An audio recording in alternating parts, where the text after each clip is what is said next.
सरकारी स्कूलों में शिक्षक समय पे आए, इसके लिए सरकार ने एक व्यवस्था शुरू की है डिजिटल अटेंडेंस की। लेकिन इसके बाद से जो भी शिक्षक हैं सब आंदोलनरत हो चुके हैं और उनका ये मानना है कि ये व्यवस्था हाल फिलहाल नहीं होनी चाहिए। आखिर ऐसा क्यों है? सरकार ने जो व्यवस्था शुरू की है उसका विरोध क्यों हो रहा है, उनके क्या कारण हैं, इसको बताने के लिए हमारे साथ मौजूद है सरकारी स्कूल के कुछ शिक्षक। हम लोग इस समय प्रेमनगर के सरकारी स्कूल में ही हैं और उन्हीं से बात कर लेते हैं कि आखिर उनके मुद्दे क्या हैं। शुरुआत आपसे कर लेते हैं कि आखिर ये जो डिजिटल अटेंडेंस वाला मामला है, इसका विरोध आप लोग कर क्यों रहे हैं? विरोध हम लोगों का इसका कोई विरोध नहीं है। विरोध सिर्फ ये है कि हम लोगों को ना तो अतिरिक्त छुट्टियां कुछ मिलती हैं, हाफ सीएल ईएल कुछ है नहीं।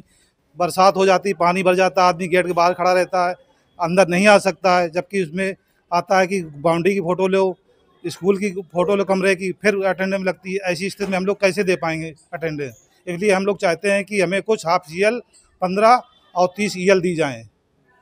लेकिन ये जो छुट्टी वाला मामला है, इसका डिजिटल अटेंडेंस से क्या लेना देना? क्योंकि हमारे पास सिर्फ मात्र 15 सीएल होती हैं, तो 14 ठीक है, उससे हमारा काम नहीं चल सकता। क्योंकि इतनी आपदाएं, इतनी प्राकृतिक दिक्कतें आती हैं जहाँ तो लोग नहीं पहुँच सकते हैं।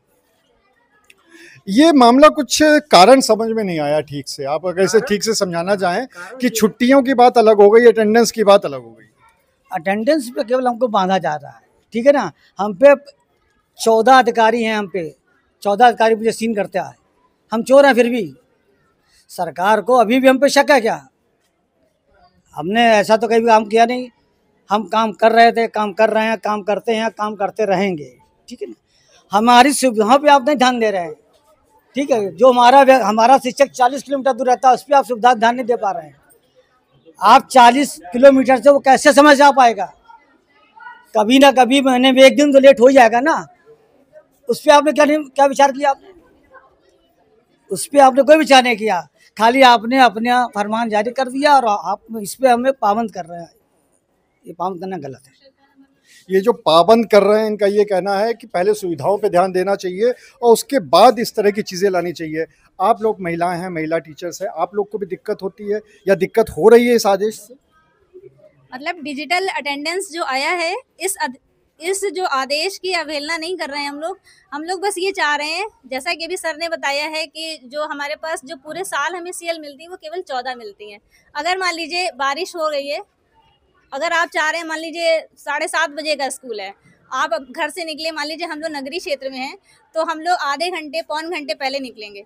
तो अगर उस बीच बारिश शुरू हो गई है और हो सकता है थोड़ी देर में बंद हो जाए, तो हम लोग चाहें अगर हम हाफ सीएल लगा पाएँ, तो जब हमारे पास हाफ सीएल का ऑप्शन ही नहीं है तो हम कहाँ से लगाएंगे हाफ सीएल? तो उसमें क्या हो जाएगा, उसमें हमें पूरी सीएल लगानी पड़ेगी।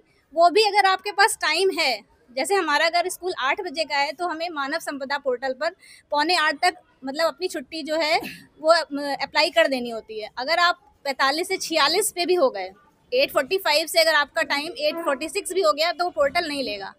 मतलब अगर आप छुट्टी डालना भी चाहें, क्योंकि आपदा कभी बता कर नहीं आती है या वो टाइम को देखकर नहीं आएगी कि वो 8:45 से या 7:45 से पहले आएगी कि वो बाद में आएगी। मान लीजिए आप स्कूल आ भी गए हैं और उसके बाद में आपको कोई प्रॉब्लम हो जाती है, तब फिर आप क्या करेंगे? मान लीजिए आप हाफ देर तक बैठे और आपको कुछ प्रॉब्लम हो रही है, मान लीजिए कभी कैजुअलिटी भी हो जाती है, तब फिर आप कैसे जाएंगे? तो इन सब चीज़ों की प्रॉब्लम हो रही है। तो अगर ये सब छुट्टियां अगर हम लोग को मिल जाएंगी, बाकी मांगे पूरी हो जाएंगी, तो हम लोग की प्रॉब्लम काफ़ी हद तक सॉल्व हो जाएगी। ये एक व्यवहारिक दिक्कत है क्योंकि अगर किसी कारण से थोड़ा सा आने में लेट हो जाता है, 15-20 मिनट लेट हो जाता है और हाफ सीएल का ऑप्शन नहीं है, तो फिर पूरी की पूरी छुट्टी उसमें चली जाएगी सिर्फ इस वजह से कि किसी आपदा की वजह से, जैसे बारिश वगैरह हो गई तो उसकी वजह से 10-15 मिनट या 20 मिनट लेट हो गए हैं। तो ये एक व्यवहारिक दिक्कत आ रही है। आपको भी लगता है ये व्यवहारिक दिक्कत है इस चीज़? हाँ सर, हमें भी लगता है कि व्यवहारिक दिक्कत है, क्योंकि क्या बेसिक खराब डिपार्टमेंट है जिसके ऊपर सरकार को विश्वास नहीं है। सारे एक्सपेरिमेंट सरकार सिर्फ बेसिक पे करती है और डिपार्टमेंट से उन पे नहीं करती है। उनको हमारे ऊपर बिल्कुल विश्वास नहीं है। हम पढ़ाएं, हम गरीबों के साथ रहें, गरीबों से गंदे बच्चों को हम लोग पढ़ाते हैं, जिनके माँ बाप को पेट में भूख रहती है, उनके घर रोटी नहीं रहती है, उनके पेरेंट्स जाते हैं कमाने और उनके बच्चे घर में अकेले रहते हैं। हम लोग उनको जगा कर लेकर के आते हैं, ऐसे बच्चे हमें प्राप्त होते हैं। उन्हें सरकार एक्सपेरिमेंट करती है कि इंग्लिश मीडियम की तरह बच्चा हो जाना चाहिए, और बीज हमारे पास कैसा है बच्चे का, ये सरकार नहीं देखती कि आप हमें बीज कैसा दे रहे हैं। जिसके पेट में भूख की आग लगी हुई है, वो कहता है पेरेंट्स कि मैं आपके यहाँ टाइम से बच्चा भेजूं कि मैं अपने काम पर जाऊं, नहीं तो मेरा तो काम ही छूट जाएगा। ऐसे हमें ऐसे बच्चे मिलते हैं, उनको भी हम पालते पोसते अपने बच्चों की तरीके पढ़ाते लिखाते, उस पर भी सरकार को हमारे ऊपर विश्वास नहीं है। उसे लगता है अगर 1% आधा % बच्चा टीचर्स एब्सेंट रहता है किन्हीं भी कारणवश, मुझे नहीं मालूम, अपने अपने कारण है। उसके बाद सरकार पूरे डिपार्टमेंट पे सिर्फ भरी निगाहों से देखती है कि सबसे खराब डिपार्टमेंट सिर्फ और सिर्फ बेसिक है, यही इसी के ऊपर सारे एक्सपेरिमेंट करो, सारे न्यू चीजें सारे इन पे डालो, मतलब कोई विश्वास नहीं है। मैं कहती हूँ कि यही जो चीज बेसिक के लिए अप्लाई करते हैं पूरे इंडिया में हर डिपार्टमेंट पे करें, सिर्फ बेसिक पे भी करें। हम बेसिक के स्कूल में आके यहीं पे रहने लगेंगे, हमारे लिए घर बनवा दें, बिल्कुल बढ़िया सा जैसा घर होता है जैसे में सरकार लोग खुद रहते हैं, उससे 10% वाला मुझे बनवा के दे दे, मैं यहीं रहूंगी और यहीं पे ही बच्चों को पढ़ाऊंगी, ऑल टाइम अपने बच्चों को भी यहीं पे विद्यालय में रख लूंगी। मेरी यही सरकार से रिक्वेस्ट है। ये एक मांग है कि अगर सिर्फ ये बेसिक शिक्षा जो स्कूल्स हैं उसी पे इसको क्यों कर रहे हैं, और कहीं ना कहीं जो अन्य सरकारी विभाग है उस पर भी करना चाहिए। कुछ और टीचर्स भी मौजूद हैं, उससे भी बात कर लेते हैं। आप कुछ कहना चाहेंगे पेमेंट के लिए कि हमें 10,000 मिलता है बोलो, और हम उसी टाइम ये जो डिजिटल अटेंडेंस वाला मामला है, इससे दिक्कत है? जी बिल्कुल सर, दिक्कत है। एक्चुअली देखिए, एक तो टाइम कर दिया है पंक्चुअल कि आपको इस टाइम पे बिल्कुल आना ही आना है। मान लीजिए हमारा बेटा है बच्चा, वो भी सेम टाइम पे है, तो हम अपने बच्चे को स्कूल भेजेंगे या हम खुद पहले स्कूल आएंगे? आप खुद सोचिए, ये भी प्रॉब्लम। और फिर प्रॉब्लम हमारी ये कि वेतन कितना है सर हमारा? 10,000। 10,000 में तो हम 10 बार एब्सेंट होंगे। काटे सैलरी हमारी काट ले, हमें तो कोई परवाह नहीं, I don't care. Thank you. ये बिल्कुल एक साफ तौर पे साफ बात कही गई है कि कुछ ऐसी दिक्कतें भी होती हैं जिसकी वजह से समय पे नहीं आ पाते हैं, और अगर उसमें सैलरी काटने का भी ऑप्शन है सरकार के पास तो टीचरों का ये कहना है कि काट सकते हैं। आपका शिक्षा मित्र है, ये शिक्षा मित्र हैं। हम लोग को महीने की 11 छुट्टी मिलती है, 11 में और भी एक दिन में एक, मतलब महीने की एक छुट्टी। तो बताइए हम लोग 10,000 में कैसे करेंगे? और हम लोग टाइम से पंक्चुअल आते हैं, सब पढ़ाते हैं, सारे बच्चों को पढ़ाते हैं, सारी टीचर सब आते हैं यहाँ पे, ऐसा नहीं सब पंक्चुअल आते हैं। लेकिन हम लोगों के साथ सर मेरे साथ क्या हुआ था, अभी बारिश हुई थी। जी आप कुछ कहना चाहते हैं? जी सर, अभी बारिश हुई थी अभी 3-4 दिन पहले, तो गेट के पास इतना पानी भर गया था, सोचिए इतना, तो मैं कम से कम आधे घंटे बाहर खड़ी रही। यहाँ पे तो सबकी अटेंडेंस लग गई, मैं तो खड़ी हुई बाहर, तो मेरी तो एब्सेंट हो गई ना सर। तो गलत है ना सर ये चीज़। ये एक व्यवहारिक दिक्कत है कि अगर बारिश जैसी कोई चीज़ हो जाती है या कोई अन्य आपदा आ जाती है तो उसकी वजह से अगर टीचर्स नहीं आ पाते हैं तो फिर उसके लिए सरकार ने क्या प्रावधान किया हुआ है, ये भी एक सोचने वाली बात है। आप में से कोई अपनी बात रखना चाहेगा इस पूरे मामले में? सबकी बात सेम है सबके पास, और हम लोगों की बहुत सारी ड्यूटियां लगती हैं। हमारा सरकार से अनुरोध है कि हम लोग को उन ड्यूटियों से मुक्त रखा जाए, शिक्षण कार्य कराया जाए, जैसे BLO ड्यूटी, राशन ड्यूटी, यही करा। हम जिस काम के लिए हमें नियुक्त किया गया है, कम से कम अपना वो काम तो कर पाए। मतलब सारे काम हमसे कराए जाते हैं, फिर भी हमको ये सोचा जाता है कि हम नकारा है और हम लोग कुछ नहीं कर पाते हैं। मतलब आप ये समझिए कि अगर जब अटेंडेंस हो रही है, डिजिटल अटेंडेंस, उसका भी टाइमिंग है।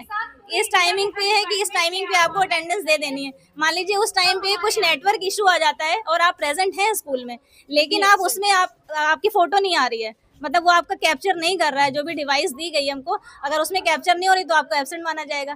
तो ये तो मानवीय रूप से देखा जाए तो ये सही चीज नहीं है। ये एक बहुत बड़ी दिक्कत है। आप में से कोई कुछ कह रहा था और कुछ कहना चाहेंगे किसी बात पे?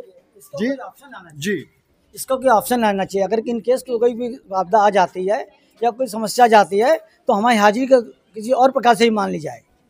हम मेहमान नहीं हैं, हम काम करने तैयार हैं। आपने हमको पढ़ाने काम दिया, मैं पढ़ा रहा हूँ, उसके बाद आपने टाइम फिक्स कर दिया है, इतने बजे से ये पीरियड लगेगा, इसका ये पीरियड लगेगा, इसका ये पीरियड लगेगा, ध्यान होगा, इसके बाद ये होगा, ठीक है।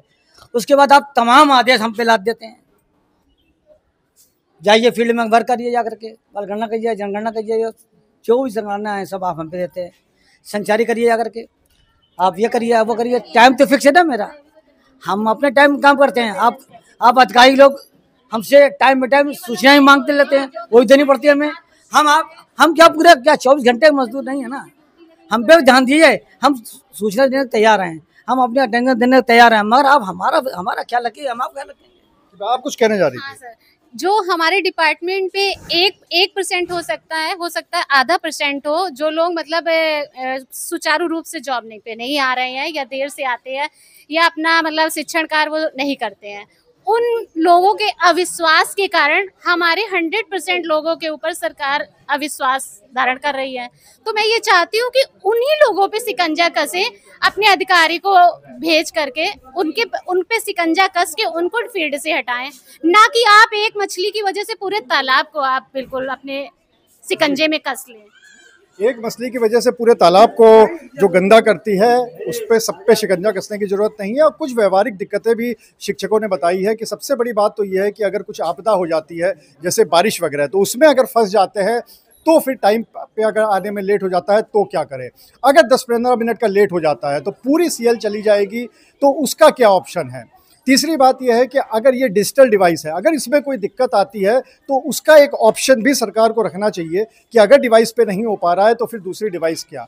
और साथ ही साथ एक चौथी बात कि शिक्षक है तो सिर्फ शिक्षा का ही कार्य कराया जाए, इनके साथ अन्य कार्य न कराया जाए। ये सारी शिक्षकों की बात है। अब देखते हैं कि सरकार इस पे क्या विचार करती है।